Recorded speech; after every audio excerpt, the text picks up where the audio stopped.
물론 여긴 국민 라디오.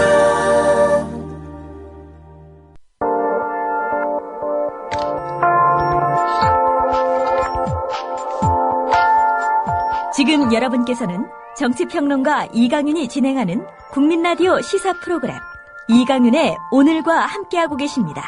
계속해서 오늘의 경제 쟁점을 짚어봅니다.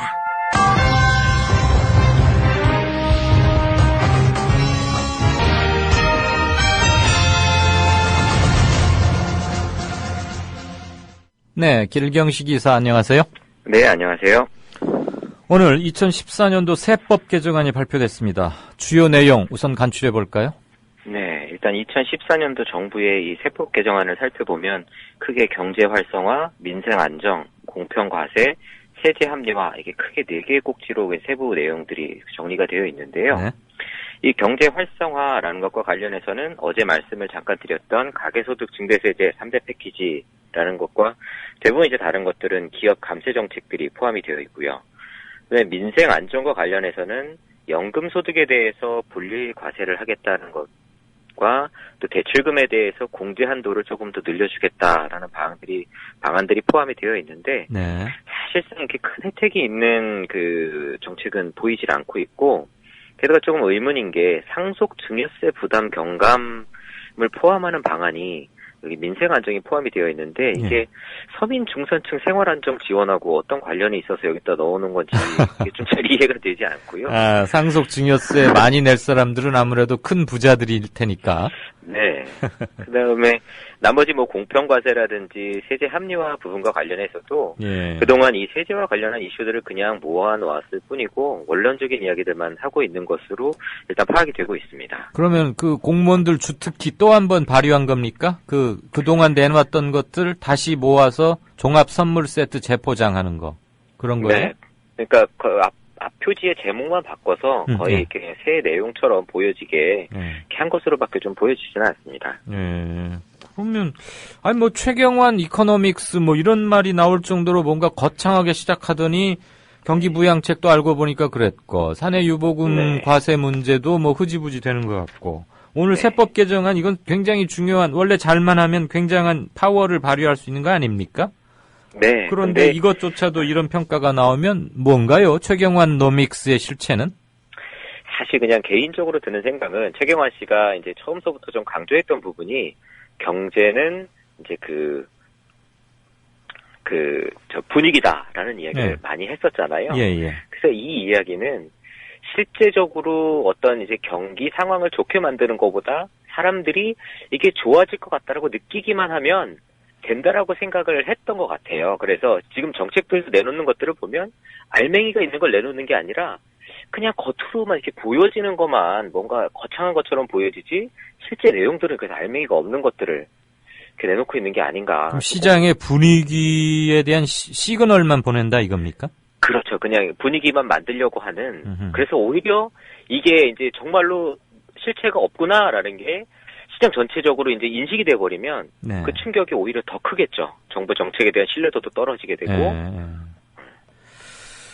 그런데 원래 박근혜 정부에서 공약 뭐 얘기하면서 세제 개편을 통해서 증세 없이 세수 확보 가능하다고 누차에 걸쳐서 말해왔잖아요. 네. 뭐 그대로 되는 거예요, 마는 거예요? 사실 이 박근혜 정부가 정권 초기에 이야기했던 뭐 경제 민주화라든지 공약 가계부는 이미 아마 대부분의 많은 분들이 거의 이제 포기하신 것 같아요. 공약 가계부. 이게 무용지물이나 이제 마찬가지가 되어버렸는데 박근혜 정부가 어쨌든 당선 초기에 정권 초기에는 공약에 필요한 재원이 한 135조 원 정도가 되는데 이 중에서 50조 원 가량은 세제를 개편을 해서 비과세 제도를 뭐 조정을 하고 감세 제도 같은 것들도 정비를 하게 되면 50조 원 정도, 5년 동안 50조 원 정도의 세수를 늘릴 수 있기 때문에 그 증세를 하지 않고도 가능하다. 그리고 나머지 한 80조 원 정도도 지금 정부가 예산에서 뭐 잡고 있는 불필요한 토건 사업이라든지 이런 것들을 정리하면 마련할 수 있다라고 이야기를 했는데 지금 이제 고작 1년이 지난 지금 2014년에 세법 개정안을 살펴보게 되면 감세라든지 비과세 정책들이 오히려 남발되고 있거든요. 이 이야기는 처음에 어떤 정권이 가졌던 생각이라든지 국민들이 했던 약속 이런 것들은 이제 완전히 그냥 무시가 되어 있는 상황인 것 같고 아이고. 더 큰 문제는 뭐냐 하면 작년에도 세수가 10조 원 가량 부족했습니다. 그러니까 예. 원래 걷어들이려고 했던 것보다 10조 원이나 못 걷어들였는데 지금도 현재 정부가 추정하고 있기로는 올 연말에 8조 5천억 원 정도의 세수가 부족할 것 같다라고 예상을 하고 있어요. 네. 근데 사실 이 상태로 지속이 된다라고 하면 연말이 됐을 때 작년과 비슷하거나 혹은 그보다 더 이게 세수가 부족할 가능성이 굉장히 높고 예. 지금처럼 이렇게 감세를 남발하고 그 재정정책, 경기 부양책 같은 걸 남발하면서 빚을 늘리게 되면 우리나라도 곧 어떤 그 남부 유럽들, 그러니까 재정 위기를 맞았던 그 유럽의 국가들처럼 재정 파탄 위기를 맞을 가능성도 배제할 수 없을 정도로 상황이 좀 안 좋다고 보여집니다. 겁나네요. 근데 상황이 실제로 그렇습니다. 지금. 저기 말이에요. 그 직장인들 돈 몇 푼 네. 아껴보겠다고 뭐 많이 드는 거 있잖아요. 세금 우대 혜택, 뭐 네, 예금이나 네, 네. 적금. 근데 네. 그거 막 없어진다는 거 아닙니까? 그러면 예. 금리도 낮은 데다가 네네. 세금 우대 혜택도 사라지면 저축할 유인이 완전히 사라지잖아요.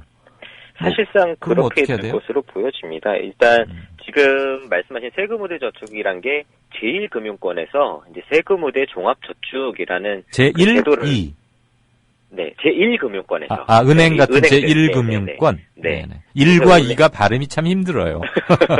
네. 네. 그래서 운영을 하고 있는데 네. 이게 한 그 이자 소득세 15.4% 중에 한 6% 정도를 이제 감해주는 그 정책이었었어요. 그래서 네. 만 20세가 넘으면 1천만 원 한도 내에서 누구나 이제 이 혜택을 받을 수 있었는데 네. 이거를 이번에 이제 내년도 세법 개정안 발표를 하면서 이 세금 우대 종합 저축이라는 제도 자체를 아예 다 이제 없애겠다라고 이야기를 해서 네. 내년부터는 이 세금 우대 종합 저축을 가입했던 사람들도 세금을 이제 6% 정도 추가적으로 내야 될 것으로 보여지고요. 예. 대신 이제 정부에서는 이 세금 우대 종합 저축이란 것을 이제 없애면서 생계형 저축이라는 상품을 이제 그 뭐 노인분들이라든지 장애인 분야 국가 유공자분들을 위한 상품으로 내놓는 게 있었는데 네. 이걸 3천만 원 한도에서 한도를 이제 5천만 원으로 늘려서 이런 그 노인분들이나 유공자분들한테는 조금 더 혜택이 가고 일반적으로 20세 이상 직장인들이 많이 가입하던 상품은 이제 없어져서 부담이 조금 더해질 것 같은데요. 근데 그 네. 생계용 저축 이거 한도 늘려도 여기 가입 제한이 까다롭기 때문에 대중적 파급력은 많지 않잖아요. 그러니까 이게 실제적으로 그 정부의 의도는 아무래도 기업 감세 정책을 많이 하다 보니까 재정 세수에 대한 부담이 굉장히 컸을 것으로 보여지고요. 네. 이 세금 우대 종합저축이 전체 예금액이 25조 원 가량이 됩니다. 그러다 보니까 여기에 대해서 이제 세금을 조금 더 거두어서 아무래도 기업 감세에 좀 세수가 줄어드는 부분 부족한 거 떼우려고요? 그런 의도로 좀 보여집니다. 아, 그거야말로 아이들 손에서 뭐 뺏어다가 뭐 하는 거 아니에요? 정부의 정책이란 게 그래서 좀 자세히 살펴봐야 되는데요. 네. 하늘에서 이게 돈이 떨어지는 게 아니라 예. 정부가 세금으로 걷어들인 돈을 쪼개서 정책을 이제 하는 거기 때문에 네. 어떤 정책을 한다라는 건 다른 한편에서는 분명히 이게 그 부담을 감당해야 되는 사람이든지 계층이 있거든요. 그래서 풍선처럼. 그렇죠. 어디 누르면 어디가 튀어 올라온다 이거죠? 네. 그러니까 걷어야 할 세수의 총 목표는 있는데 어디서 깎아주니까 그거를 푼돈 거기 가서라도 조금씩 벌충해서라도 채워 넣는다 결국은. 예. 에이, 그래서 이게 겉으로 드러나는 부분은 감세를 이제 좋은 거니까 드러내지만 아무래도 부담이 늘어나는 부분은 최대한 감추려고 하겠죠. 그래서 알게 모르게 서민들의 실질 소득은 더 감소하고 조금 더 어려워지지 않을까라는 생각이 좀 듭니다. 정치도 팍팍하고 지금 세월호도 답답해 죽겠는데 우리 기리사까지 지금 이 경제에서 열받는 말씀만 해주시네요. 저도 항상 이게 좀 좋은 소식, 희망적인 소식을 전해드리고 싶은데 찾기가 굉장히 어렵습니다. 우리 뉴스를 보고 이렇게 해도 그때까지 앵커를 계속 한번 해봐야겠습니다. 언제까지 좋은 그러니까요. 뉴스가 나올지. 오늘 세법 관련해서 OECD에서 의미 있는 결과를 낸 것 같은데 그 부분만 딱 정리해주고 오늘은 과외 공부 그만하죠. 지금 너무들 멘붕에 열받아들 계셔서 경제 얘기 잘 안 들어올 것 같아요. 미안합니다. 네. 일단 이 OECD에서 이야기하는 건 보통은 이제 조세라는 게 소득의 재분배 기능이 굉장히 그렇죠. 중요한 기능인데 예. 우리나라에서는 이 세금을 걷기 전이나 걷기 후나 이 소득 재분배 효과가 거의 없다라는 겁니다. 그래서 이제 이게 유럽의 선진국 같은 경우에는 0.2% 이상 이게 굉장히 큰 효과가 있는데 네. 우리나라에서는 이 조세제도가 그런 역할을 거의 못하고 있고 이번에 세법 개정안을 이렇게 쭉 훑어봤을 때 오히려 기업 감세 정책을 진행하면서 일반 국민들에 대해서는 세금이 오히려 올라가는 것을 봤을 때 예. 이런 문제들이 더 악화되는 식으로 세법이 개정되는 것이 아닌가 좀 우려가 됩니다. 그러면 개정이 아니고 개악이군요. 사실상 일반 국민들 입장에서는 그렇게 느껴질 확률이 더 높다고 볼 수가 있겠죠. 그 문제점은 화요일 날 좀 짚어주실 것을 부탁드립니다. 네, 알겠습니다. 고맙습니다. 네, 감사합니다. 지금까지 길경식 이사였습니다. 국민 라디오 지지하는 4가지 방법 아시나요? 다운로드하기, 별점 주기, 댓글 달기, 구독하기. 국민 라디오를 보다 많은 이들에게 전할 수 있는 가장 손쉬운 방법. 다운로드하기, 별점 주기, 댓글 달기, 구독하기. 잊지 마세요. 다운로드하기, 별점 주기, 댓글 달기, 구독하기.